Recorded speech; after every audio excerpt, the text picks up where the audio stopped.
Dahil uso at napapadalas yung mga pag-ulan na may kasamang pagkulog at pagkidlat o thunderstorms, gagawa tayo ng series na all about thunderstorms.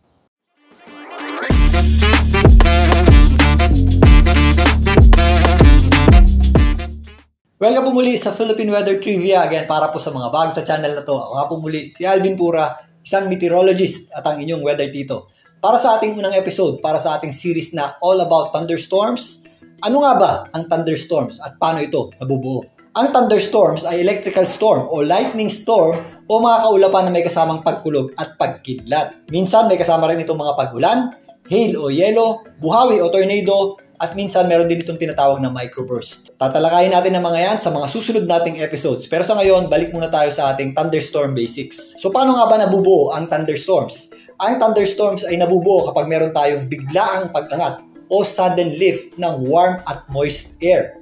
Kaya madalas sa mga thunderstorms kapag panahon ng habagat o southwest monsoon, dahil ang katangian ng hanging habagat ay warm at moist air. Yung sudden lift o biglaang pag-angat ay kadalasan nanggagaling sa matinding init ng panahon at matinding sikat ng araw. Halimbawa, mainit sa umaga at tanghali. Yung matinding init ng araw at yung init ng lupa ay naiinitan yung moisture o tubig sa hangin. Magsisimula yung ating mga thunderstorms sa mga ganitong klaseng kaulapan. Yan po ay cumulus clouds o cotton-like clouds. Dahil sa ating convection o sudden lift, tumutubo po ang mga yan o lumalaki. At pagsapit ng hapon hanggang gabi, nagiging towering cumulus na po yan o cumulonimbus clouds. Yan na po yung ating thunderstorm clouds. Maaari na po kayo makarinig ng mga pagkulog niyan at makakita ng mga pagkidlat. Sa mga pagkakataong ganito, kapag medyo mataas na at malaki na yung ating thunderstorm clouds, umaabot na po yan sa ating cloud ceiling o yung hanggana ng ating kaulapan. Yan po yung troposphere. Dahil dyan, horizontal na o palawak na yung pagtubo nito. Kaya nagkakaroon tayo ng anvil shape o yung ginagamit ng mga nagpapanday. Itong mga anvil shaped clouds o yung ating mga cumulonimbus clouds, ito na po yung ating mga thunderstorm clouds. At kapag di niya nakaya yung daladala niyang tubig, bumubuhos na po yan as malalakas na mga pagulan na may kasamang pagkulog at pagkidlat. Pero minsan may mga pagkakataon na hindi bumubuhos yung mga pagulan ng isang thunderstorm clouds. Mga pagkulog at pagkidlat lang yung ating mararanasan at nalulusaw din ito pagsapit ng gabi kapag malamig na ang panahon. So narito nga ang kadalasang life cycle ng isang thunderstorms o buhay ng isang thunderstorms. Nagsisimula nga yan as cumulus type clouds o yung ating cotton-like clouds. Dahil sa matinding init ng panahon, naiinitan yung ating moisture o tubig sa hangin kaya nagkakaroon tayo ng convection. Yan po yung ating sudden lift. Tumutubo po yung mga kaulapan na yan at nagiging mga towering cumulus hanggang sa maging isang cumulonimbus clouds. Yan na po yung ating mga thunderstorm clouds na kung saan magkakaroon tayo ng mga pagkulog at pagkidlat at kung minsan may kasama pa yung mga malalakas na pagbugso ng hangin at malakas na mga pag-ulan. At narito naman yung kanyang dissipation o pagkalusaw na stage. Kapag naiboost niya na lahat yung kanyang mga pag-ulan, may pagkakataon na po yung malusaw o mawala na. Pero may mga thunderstorms na tumutubo muli. Yan ang susunod nating tatalakayin. Bago yan, pag-usapan muna natin ang mga posibleng pagmulan pa ng thunderstorms. Again, ang main ingredient ng thunderstorms ay pag-angat o sudden lift ng warm at moist air. So, posible rin tayong makakita o makaranas ng thunderstorms sa mga frontal system, shear line o pagsasalubong ng hangin. Sa mga frontal system, kapag nagsalubong yung mainit at malamig na hangin, yung malamig na hangin ang nagpro-provide ng sudden lift o biglaang pag-angat. Pag nagbanggaan po yung dalawang yan, kumakaluso po yung malamig na hangin dun sa ating mainit na hangin. Kaya nagkakaroon tayo ng sudden lift at nabubuo yung ating mga thunderstorms. Dahil nakalinya yung ating tinatawag na frontal system o yung tinatawag din nating shear line, nagkakaroon din tayo ng linya ng mga thunderstorms o squall line o tinatawag ding subasco.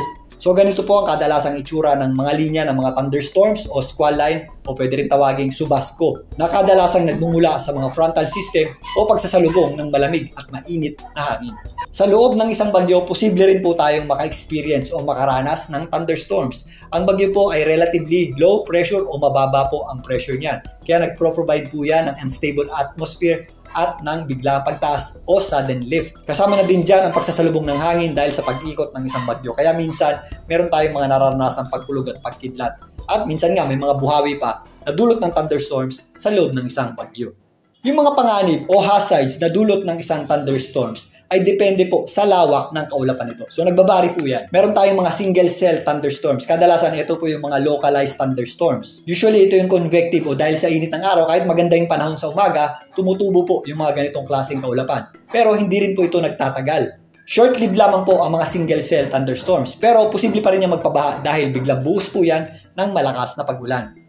Meron din tayong multi-cell thunderstorms o magkakatabing thunderstorms. Mas tumatagal na po ang epekto ng mga ganitong klaseng thunderstorms. Bakit po yung mga ganitong klaseng thunderstorms ay posible na pong mag-regenerate o tumulong po sa pagtubo ng isa't isa? Maaaring yung downdraft o yung pababang hangin ng isang nagdi-dissipate na thunderstorms ay maging updraft o pataas na hangin o tumulong sa pagtubo ng mga thunderstorms na katabi nito o makakarating lugar nito. Although pa-dissipate na yung isa, maaaring tumubo pa yung mga katabi nitong thunderstorms. Again, mas tumatagal po ang ganitong klaseng thunderstorms at tumatagal din ang epekto nito. Again, gaya ng nabanggit natin kanina, posible rin tayong magkaroon ng mga nakalinyang thunderstorms o squall line dahil sa pinagmulan nitong mga frontal system o pagsasalubong ng mainit at malamig na hangin. At ang pinakahuli, last but not the least, severe thunderstorms o supercell thunderstorms. Hindi po ito yung kalaban ni Goku at Gohan ha. Ito po ay malawakang thunderstorms. At dahil sobrang lakas din ng kanyang sudden lift o biglang pagtaas o yung kanyang updraft,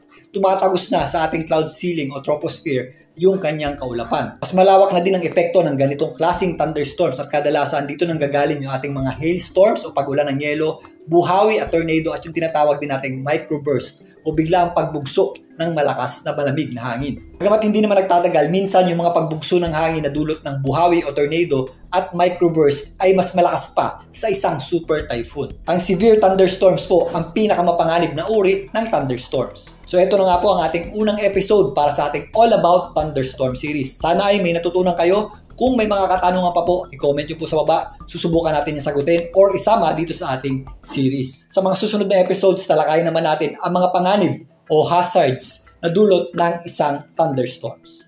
Muli, ito po ang inyong Weather Tito para sa Philippine Weather Trivia.